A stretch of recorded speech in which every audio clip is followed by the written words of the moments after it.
T20 world cup हो, Asia cup हो या पाकिस्तान सुपर लीग हो, आखिरी ओवर हो और हारिस रऊफ रन्स डिफेंड कर सके, ये तो हो ही नहीं सकता।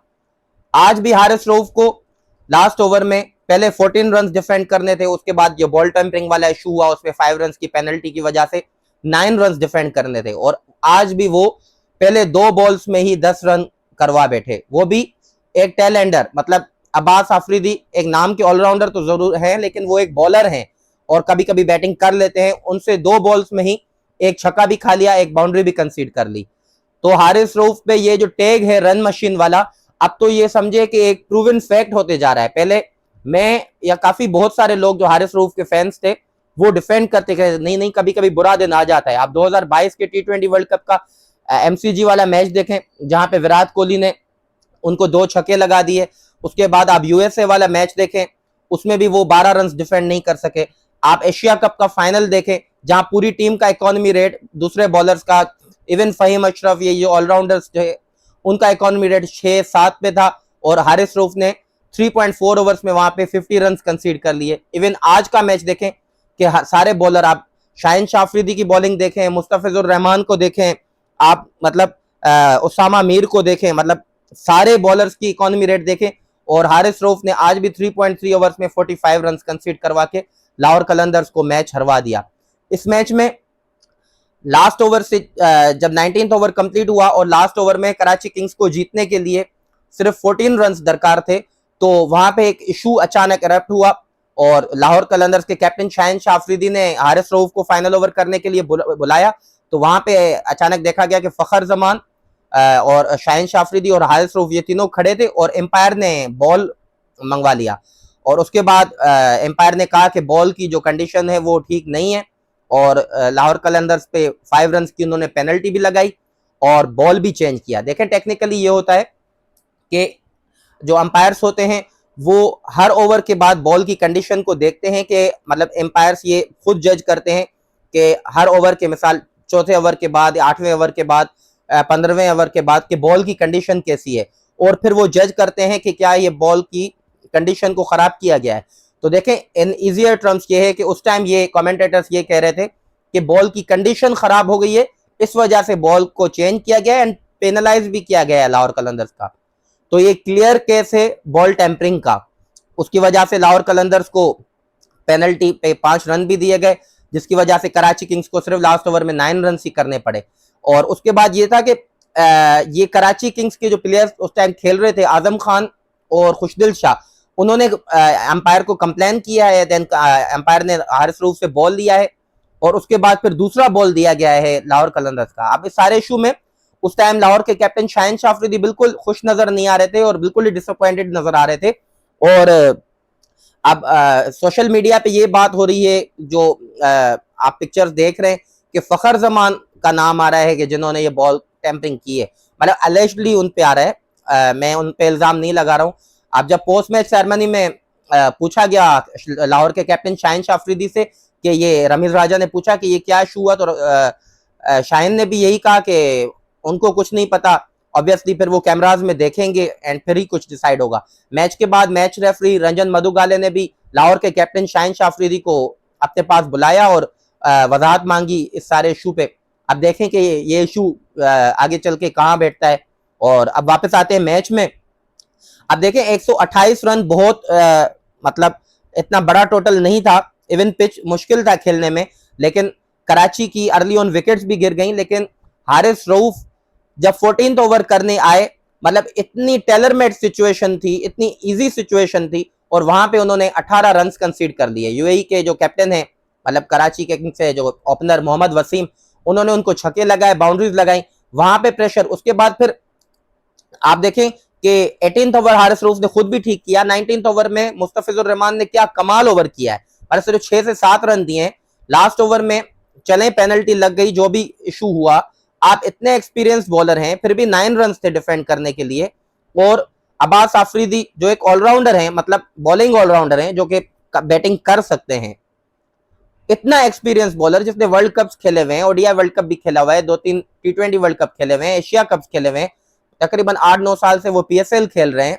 इतने एक्सपीरियंस के बाद सिर्फ 2 बॉल्स में ही एक पे बाउंड्री खा ली, दूसरे पे 6 खा लिया। फिर लोग उनको रन मशीन ना कहें तो और क्या कहें। फिर जब वो मीडिया पे बैठते हैं तो फिर बड़ी बड़ी बातें करते हैं कि लोग जर्नलिस्ट का बिहेवियर ठीक नहीं है, ये है वो है, और 8 करोड़ के बिके हैं वो लाहौर कलंदर्स की टीम में। वेल, मैच पे स्टार्टिंग से हम बात करते हैं। आज लाहौर कलंदर्स ने टॉस जीतकर पहले बैटिंग का फैसला किया। अब देखें, कल वाले 2 मैचेस एंड आज वाले 2 मैचेस, ये चारों मैचेस सेम पिच पे हुए हैं। मतलब एक मैच में अगर 40 ओवर्स हुए तो एक ही पिच पे कल से 160 ओवर खेले गए। इस वजह से पिच में क्रैक्स भी आ रहे हैं, बॉल बैट पे इतना अच्छा नहीं आ रहा था। आपने पोस्ट मैच में एडम जैम्पा को भी सुना होगा, तो वो यही कह रहे थे कि पिच काफी ज्यादा यूज थी, इसलिए उनको या दूसरे स्पिनर्स को भी फायदा मिल रहा था। और एडम जैम्पा ने अपने स्पेल में आपने देखा होगा कि वो बिल्कुल विकेट टू विकेट रह रहे थे, बिल्कुल भी कोई रूम नहीं दे रहे थे। और उन्होंने क्या कमाल बॉलिंग की है, 4 ओवर में 11 रन दिए हैं और 2 आउट भी किए हैं, जिसमें एक उसामा मीर की विकेट भी ली है। एंड उसके अलावा आप देखें कि उन्होंने अब्दुल्ला शफीक को भी आउट किया है। अब विकेट टू विकेट बॉल कर रहे थे। अब देखिए, एडम जैम्पा ने यह भी अपनी प्रेस कॉन्फ्रेंस में कहा कि वो पहले भी पाकिस्तान में खेल के जा चुके हैं, तो उन्होंने कंडीशंस को, और उन्होंने एक टर्म यूज की कि I am a universal bowler, मतलब वो जहां जाते हैं कंडीशंस को पे सेट हो जाते। और कंपैरेटिवली अगर आप हमारे लेग स्पिनर्स को देखें, चाहे वो शादाब खान हो, उसामा मीर हो, या कोई भी लेग स्पिनर हो, तो वो पहले ओवर में तो उनकी लाइन सेट होती ही नहीं है। और जो बाहर से आ रहा है ऑस्ट्रेलिया से, जिनको कंडीशंस का उतना नहीं पता जितने आपके प्लेयर्स को पता है, वो बॉल 1 से ही उनकी बॉल बिल्कुल एक्यूरेट लेंथ पे भी गिर रही है और वो स्टंप टू स्टंप बॉल कर रहे हैं, बैट्समैन को कोई रूम नहीं दे रहे।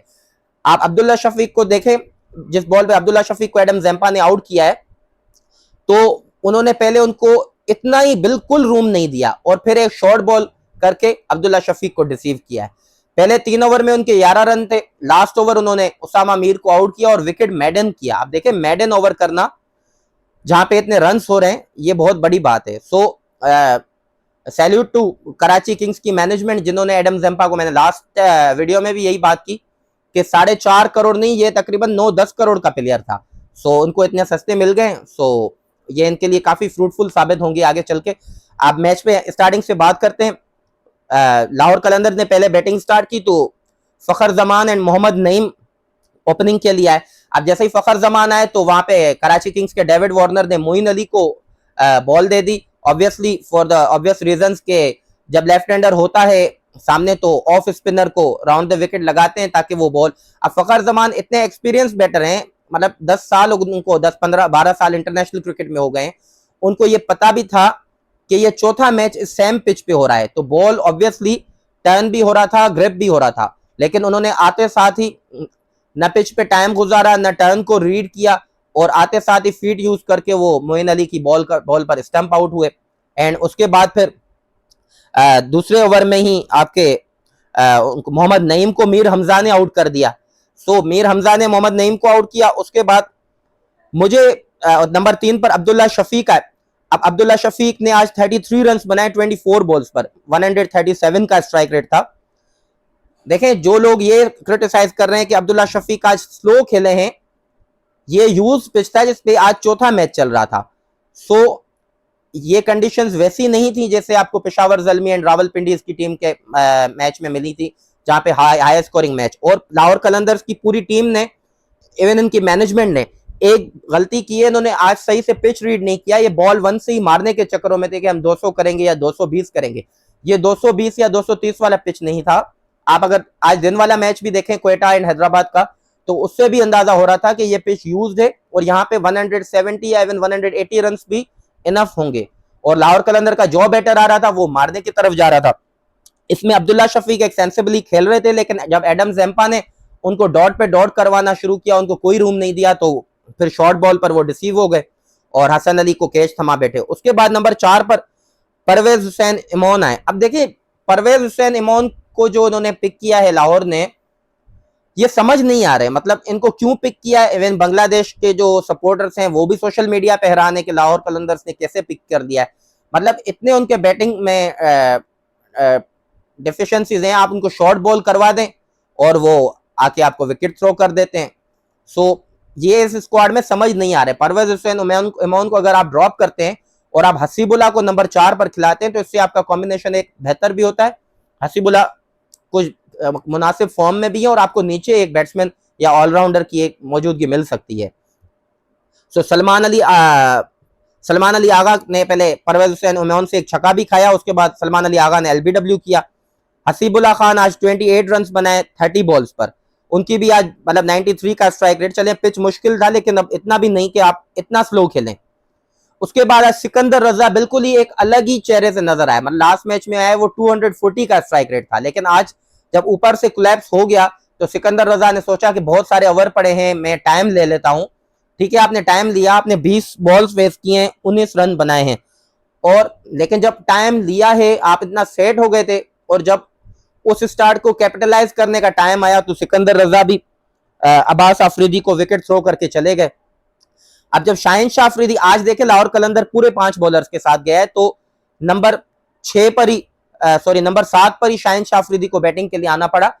तो ओवर्स तो बहुत ज्यादा पड़े थे, फिर शाहीन शाह अफरीदी को भी थोड़ा टाइम लेना चाहिए था लेकिन वो रुके नहीं।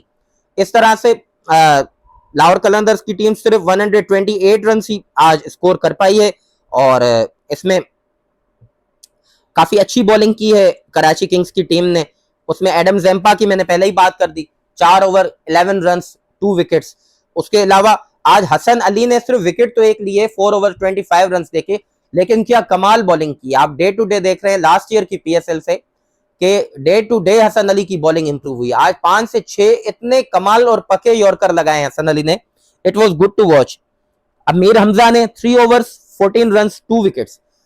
अब मुझे डेविड वार्नर जो कराची के कैप्टन है उनकी भी एक लॉजिक समझ नहीं आई कि जब दूसरे ओवर में मीर हमजा ने सिर्फ 2 या 3 रन देके ओवर में दिए और मोहम्मद नईम की क्रूशल विकेट भी ली, तो उसके बाद उनको ज्यादा बॉलिंग क्यों नहीं करवाई। उसके बाद फिर उनको आखिर में बिल्कुल आप डेथ में लेकर आए, मतलब एक ओवर भी उनका बचा लिया। तो मीर हमजा आज लास्ट जो मैच खेले उसमें बहुत ज्यादा एक्सपेंसिव गए, लेकिन आज उन्होंने बहुत कमाल बॉलिंग की है। उसके अलावा मोइन अली ने भी आज काफी बेहतरीन बॉलिंग की है, ऊपर से आपको फखर जमान की विकेट भी लेकर दी। और उसके अलावा सलमान अली आगा ने भी आज डेविड वार्नर ने उनसे भी 3 ओवर करवाए, लेकिन सलमान अली आगा ने रन्स बहुत ज्यादा दे दिए, 3 ओवर्स में 25 रन्स 1 विकेट। जब मिड इनिंग्स में बात हो रही थी तो 129 बहुत ही मतलब कम टोटल था और हर किसी को यह लग रहा था कि कराची ये इजीली चेज कर लेगा, लेकिन क्या कमाल ओपनिंग स्पेल करवाया है शाहीन शाह अफरीदी ने। शाहीन शाह अफरीदी जो मतलब आते साथ ही उनकी ये नेचर है कि वो इन स्विंगिंग यॉर्कर्स पे या फुल लेंथ डिलीवरीज पे ज्यादा डिपेंड करते हैं, लेकिन उन्होंने आज अपनी बॉलिंग में एक चेंज दिखाया और वो मतलब अच्छे लेंथ बॉल कर रहे थे। जो 6 to 8 मीटर की जो लेंथ होती है, जिसको हार्ड लेंथ कहते हैं क्रिकेट में, जो 6 से 8 मीटर की लेंथ होती है, उधर ही कंसिस्टेंटली बॉल कर रहे थे। और उन्होंने पहले डेविड वार्नर को आउट किया और उन्होंने पॉइंट पर ही एक मतलब अनकंफर्टेबल सा शॉट मार के सिकंदर रजा को कैच करवाया। उसके बाद दूसरे ओवर में शाहीन शाह अफरीदी ने पहले सलमान अली आगा को फर्स्ट बॉल पर ही उन्होंने आउट किया, जो कैच ड्रॉप हो गया था। उसके बाद सलमान अली आगा को फिर दूसरी शॉर्ट बॉल से उन्होंने सरप्राइज किया, जो उनकी समझ में नहीं आई। वो पुल मारना चाह रहे थे लेकिन मतलब एक हाफ हार्टेड शॉट था और वो हसीबुल्ला को कैच दे बैठे। उसके बाद मोहम्मद वसीम की मैं यहां बात करना चाहूंगा। स्कोर कार्ड में हर कोई कहेगा कि 38 रन बनाए 37 बॉल्स में। देखें, अगर मोहम्मद वसीम एक एंड को संभाल कर ना खड़े होते तो शायद लाहौर आज कराची किंग्स 100 रन भी ना बना पाता। उन्होंने आज अपने जो उनका इतना एक्सपीरियंस है लीग क्रिकेट खेलने का, मतलब वो हर जगह खेलते हैं, पीएसएल में पहली दफा आए हैं, वो आईएल T20 खेलते हैं, सीपीएल खेलते हैं, बांग्लादेश प्रीमियर लीग खेलते हैं, मतलब जो लीग नाम ले लें मोहम्मद वसीम ने खेली हुई है। इतना ज्यादा उनको एक्सपीरियंस है, वरना वो भी मतलब वो मास्टर ब्लास्टर टाइप के बैट्समैन है, लेकिन उन्होंने आज टोटल को देखा और कोलैप्स को देखा, कंडीशंस को देखा और उन्होंने एक एंड रोके रखा। बहुत ही सेंसिबल बैटिंग की। मोहम्मद वसीम ने 38 रन बनाए 37 बॉल्स में, जिसमें 3 4 हैं एंड 1 6 है। बिलखुसूस जो 14th ओवर में उन्होंने 18 रन लिए हारिस रऊफ से, दैट वाज मतलब मेरे लिए वो टर्निंग पॉइंट था मैच का। उसके बाद साद बेग जो अंडर 19 के कैप्टन भी रहे, उन्होंने 19 रन बनाए 21 बॉल्स पर। जब उसके बाद पार्टनरशिप लगती थी, मोइन अली ने भी आज 18 रन बनाए 21 बॉलों पे। देखिए यहाँ पे बहुत लोग तनकीद करेंगे, देखें ये मोइन अली बहुत खत्म हो गए हैं प्लेयर, ये रिटायर्ड प्लेयर हैं, देखें स्ट्राइक रेट, लेकिन कंडीशंस के हिसाब से ऊपर से कोलैप्स हो गया था और आपको 128 रन ही चेज करने थे। तो अकॉर्डिंग टू कंडीशंस इन्होंने अगर रन बॉल खेला है तो इसमें कोई एतराज नहीं है। जब मोइन अली को पे जो सबसे ज्यादा क्रिटिसिज्म होना चाहिए वो ये था, जब शाहीन शाह अफरीदी अपना चौथा ओवर करने आए तो उन्होंने पहले मोहम्मद वसीम को उसी ओवर में आउट किया, उसके बाद मोइन अली ने शॉट मारा जो मोहम्मद नईम ने कैच ड्रॉप कर दिया, आपको एक चांस मिल गया था। उसके बाद अगली बॉल जो शाहीन शाह अफरीदी की लास्ट बॉल थी उसमें वो बिल्कुल ही सेम जो लेंथ बॉल पर वो शॉट मारने गए और सिकंदर रजा ने क्या कमाल कैच किया है। उसके बाद फिर खुशदिल शाह आजम खान आए, अब लास्ट 3 ओवर्स में 31 रन चाहिए थे, जब 17 ओवर कंप्लीट हुए हैं तो ऑलमोस्ट 98 स्कोर था लाहौर कलंदर्स का और लास्ट 3 ओवर में 31 रन चाहिए थे। तो 18वां ओवर हारिस रऊफ करने आए जो मुनासिब 7-8 रन दिए उन्होंने।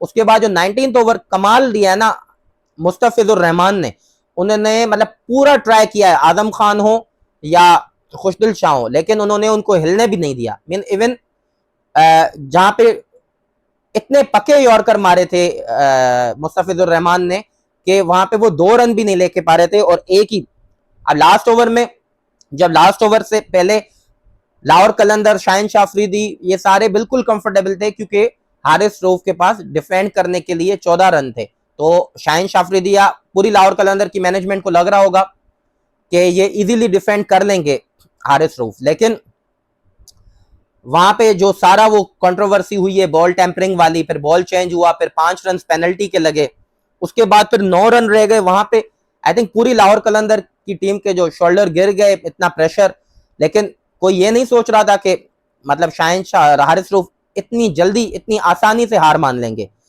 अब हारिस रऊफ ने आते साथ ही पहली बॉल पर खुशदिल शाह को आउट किया, उसके बाद फिर अब्बास आफरीदी आते हैं जो आते हैं और छा जाते हैं, पहली बॉल पर बाउंड्री, दूसरी बॉल पर 6, उसके बाद कहते हैं भाई हारिस रऊफ ईद मुबारक, चलें आप अपने घर। और हारिस रऊफ हमेशा की तरह लास्ट ओवर में अपनी टीम को जैसे मैच हरवाते आए हैं इतने सालों से, इस दफा भी हरवा दिया। अब जो मैच सॉरी जो बॉल टेम्परिंग वाला इशू आया है, अब ऑब्वियसली मैच रेफरी ने शाहीन शाह अफरीदी को तलब भी किया है, उस पर पूरी इंक्वायरी होगी, पूरे कैमरास देखेंगे कि एक्चुअली किसने बॉल टेम्पर किया है या किस प्लेयर ने बॉल से छेड़खानी की है। अब एलिजिबली ये कहा जा रहा है कि ये फखर जमान ने किया है, बट ऑब्वियसली ये इस पे ये इल्जाम ही है या सोशल मीडिया की स्पेकुलेशन ही है। अब जब इस पे इंक्वायरी होगी तभी पता चलेगा। इन केस अगर कोई भी प्लेयर, फखर जमान, शाहीन या हारिस या कोई भी प्लेयर इन केस इसमें गिल्टी होते हैं तो ये देखें आईसीसी जो कोड ऑफ कंडक्ट है उसकी मतलब सख्त तरीन खिलाफ वर्जी है, और जो बॉल टेम्परिंग पे जो सजा होती है ओवरऑल आईसीसी के तरफ से, वो टेस्ट मैचेस अगर हों तो 6 टेस्ट मैचेस बैन करते हैं, अगर ओडीआई मैचेस हों तो 12 ओडीआई मैचेस बैन करते हैं। सो लेट्स सी कि ये तो ऑब्वियसली डोमेस्टिक टूर्नामेंट है, इसमें पाकिस्तान क्रिकेट बोर्ड क्या फैसला लेता है और किस पे ये एलिगेशंस प्रूव होते हैं। आप इस मैच के बारे में कोई राय अपनी देना चाहते हैं तो कमेंट बॉक्स में अपनी राय दीजिए। हमारे चैनल रन्स एंड विकेट्स को सब्सक्राइब भी करें, लाइक भी करें, शेयर भी करें और बेल आइकन को लाजमी प्रेस करें ताकि आपको आने वाली वीडियोस का नोटिफिकेशन भी मिल सके। मिलते हैं अगली वीडियो में, टिल देन गुड नाइट।